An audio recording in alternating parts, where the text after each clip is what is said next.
The Echo of Erythra. The red dunes of Erythra stretched endless under a sky of molten copper. Kale trudged across the cracked earth, their boots kicking up clouds of rust-colored dust. It was 2247, and Erythra was humanity's latest gamble, a colony planet too stubborn to love. Kale, a surveyor at 30, had spent 6 years mapping its wastes, alone with their rover and a comms unit that hissed static. The coalition paid well, but solitude was the real currency here, and Kale was rich with it.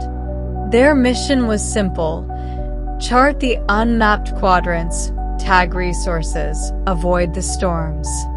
But Quadrant 17 was different. The scanners had glitched for days, spitting nonsense, magnetic spikes, impossible heat signatures. Kale's rover, a battered thing they called Mule, groaned as it crested a dune. Below lay a crater, its edges unnaturally smooth, like a bowl carved by a god's finger. At its center stood a spire, black and glossy, taller than any natural formation. It wasn't on the maps. Kale's suit pinged a warning. Radiation nominal, but the air felt heavy, like breathing through wet cloth. They approached the spire, its surface rippling under Erythra's twin suns. No seams, no joints, just a monolith that seemed to drink the light. Kale's gloved hand hovered, then touched it. The world vanished.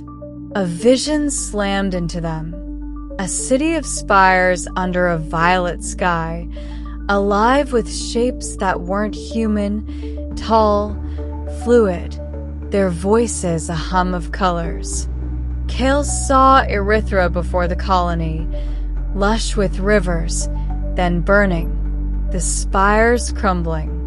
The vision shifted, Kale's own face, older, staring back, mouthing words they couldn't hear.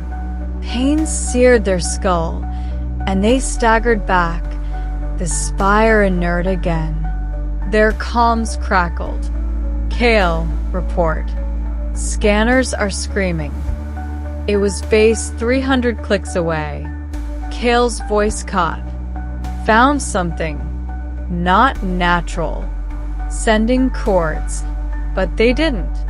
The spire was watching, not with eyes, but with a presence that pressed against their mind. Another vision hit. Kale as a child, watching Earth's oceans, then as an old woman, standing on a cliff, Erythra's dunes behind her. Time folded, impossible. Who are you? Kale whispered, their breath fogging the visor.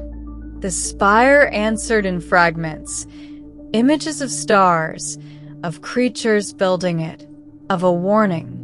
This wasn't a relic, it was a beacon, left by a race long gone. It didn't speak in words, but in truths. Erythra wasn't empty. The coalition's minds, their drills, they were waking something older, hungrier. The spire offered a choice. Silence it and let the colony grow, or amplify its signal and risk everything. Kale's hands shook. The coalition would bury this. They'd strip the spire, melt it down, call it a rock. But the visions lingered. Erythra's past, Kale's future, tangled like roots. They saw themselves running, always running, from Earth's collapse to this desolate world. The spire knew them, every fracture in their soul. Isolation had made Kale a ghost, but this thing saw them whole. They opened the rover's toolkit, pulling a seismic charge. One blast could bury the spire, erase the choice. but their hand paused. The visions showed a third path. Touch the spire again, merge with its signal, become its voice.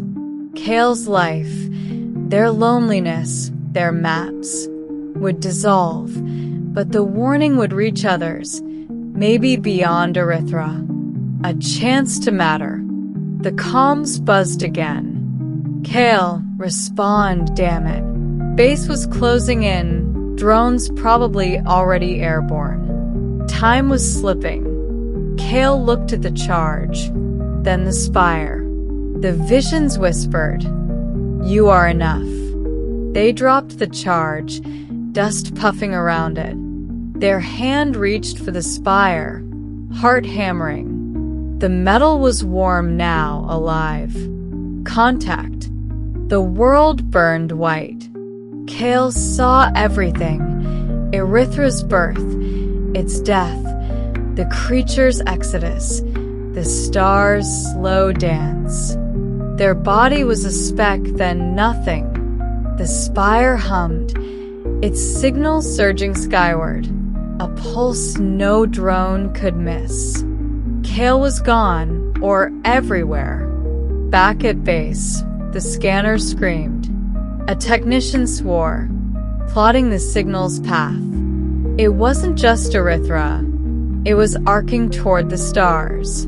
The dunes stayed silent, the spire dark again. But somewhere, something heard. Thank you, amazing viewers. We're so grateful to you for listening to our story videos on English through stories. Your support for adventures like The Moth's Promise and The Bellmaker's Echo means the world to us. Keep learning English with us. More exciting stories are coming.